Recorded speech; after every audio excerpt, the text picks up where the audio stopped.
Hey YouTube, Sinister here. Today I'm back with another creepypasta reading for you guys.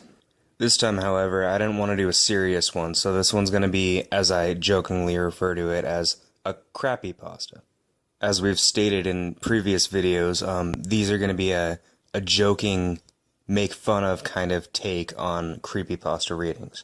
And God, have I found a laughable creepypasta for you guys. It's an Earthbound creepypasta called The Footstep Village. Hi, my name's James. I've been a fan of Mother for about 10 years and absolutely love it. But the problem I had, random comma for no reason, was I never had an SNES, so I could only download illegal ROMs to play the only one in the series we got. My birthday is in a few weeks, and my, quote, not as clever as me, unquote, parents still had my birthday presents in the same closet as last year, making it oh so easy as usual to see ahead of time what I'm getting. After opening the bag of goodies I'd soon be getting, I noticed it was a bag full of old SNES games, Mario World, Super Castlevania 4, Zombies Ain't My Neighbors, and a huge assortment of classics were everywhere in the bag. Now, don't get me wrong, it's the thought that counts, and I love my parents like family, hardy her, but being technologically impaired, the spelling is really laughable in this creepypasta, unlike me, thought they'd play on my Wii or Xbox. Bless them, that's adorable. The greedy side of me kicked in then, and I thought, maybe there's a rare game in here or two that I could sell and make a profit for a 3DS game or something. And I began digging through the bag. In not even a second, I felt something heavier than, grammar, please, an SNES cartridge, and pull it out. I dare someone to try and squeal as high-pitched as I did at that moment, as I just then pulled up a mint-condition SNES. My parents are not only smarter in the world of Nintendo than I thought, but they are also gods amongst men. A little dramatic there, don't you think? Again, greed got the best of me, and I soon began playing the Super Nintendo like no tomorrow. Spelling. Even to the point of only playing one of the games for about 5 minutes. What about the other games? This cycle went on for a while until I pulled up a blank cartridge saying "Bound" written on it in Sharpie. This intrigued me as my mind went straight to Earthbound, and I put that in instantly. I was right. It was Earthbound in all its 16-bit glory. I need to say something before I continue with this. Where do people get educations these days? Because I was taught that at the beginning of a sentence, you capitalize the first letter of the first word.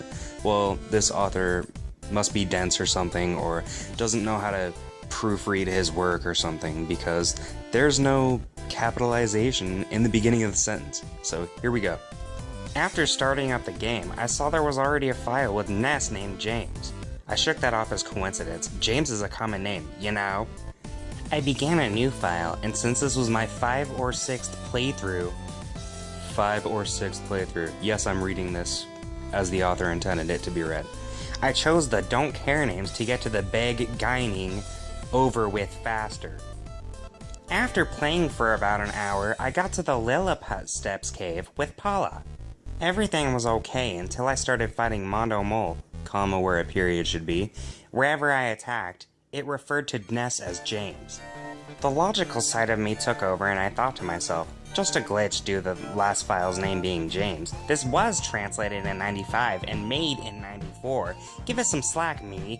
So, what you're telling me is that mid-90s games had retarded-ass glitches that had nothing to do with technology, period? Seems legit. I beat Mondo Mole, and after taking my second melody, I noticed a trail leading south of the sanctuary. Playing Indiana Jones, I decided to explore, but I couldn't get very far until Paula stopped me and said, "James, please don't go that way. My parents are waiting for me back home." There's no, end quotation mark here, but I'm gonna pretend there is and move on with this retarded story. With a yes or no option and being adventurous, still I chose no. "Fine, I'll go by myself. Get squashed, jerk," screamed Paula as she walked off. Get squashed? I thought to myself, and eventually concluded that this was an optional town that was planned to be for the English release for Mother 2, and Get Squashed was just a quirky insult the programmers thought to match funny Earthbound humor like Spanky. After taking the trail south for a few minutes, I ended up in a village, and the house was made the shape of a footprint, with the giant step sprite being in the middle of town.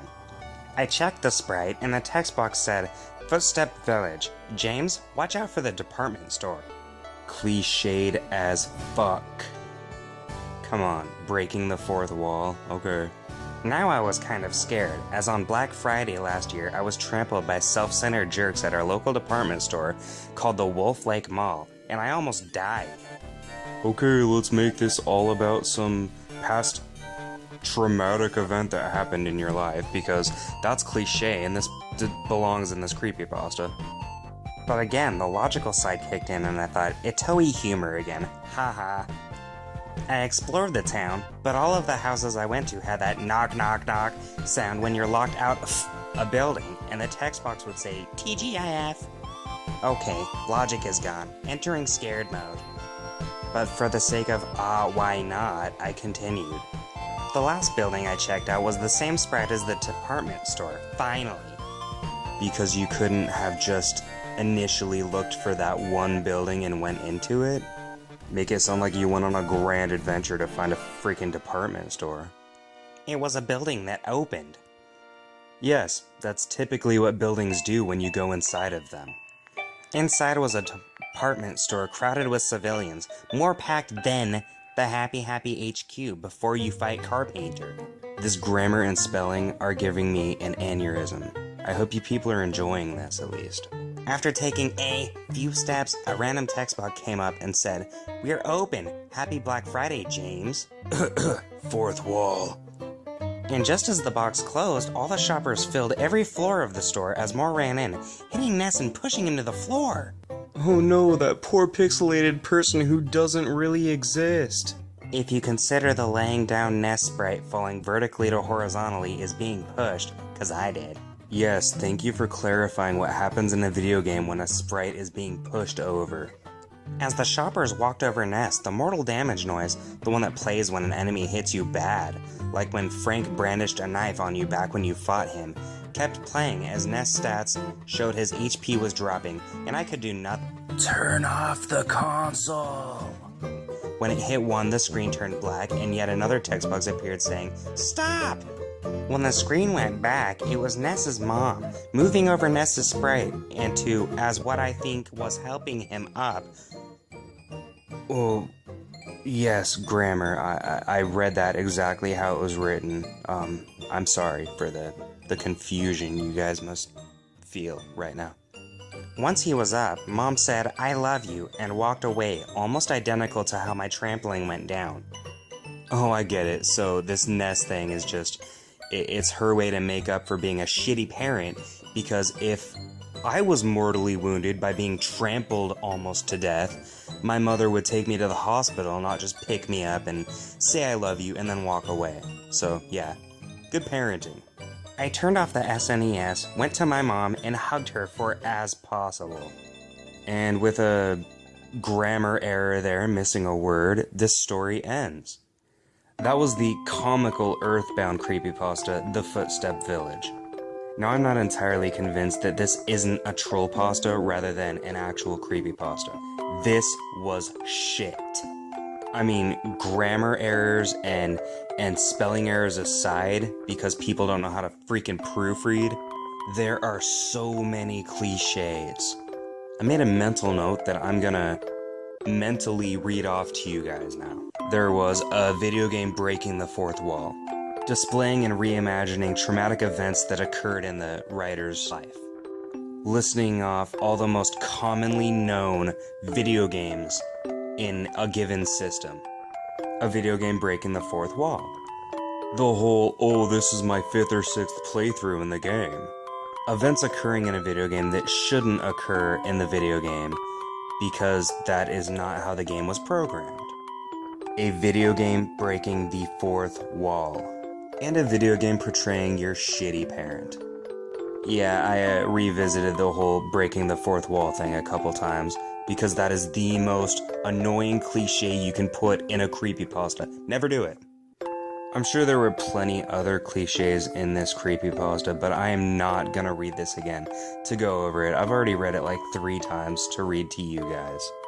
And it sucks that bad to where my head is now hurting from reading it. I don't ever want to read this again. But I guess I can't complain too bad. I mean, I did get to insult the author the entire time. So, yay! Thank you for visiting the Crappypasta pub, and we hope to see you guys next time. Hope you enjoy the video. Thanks for watching.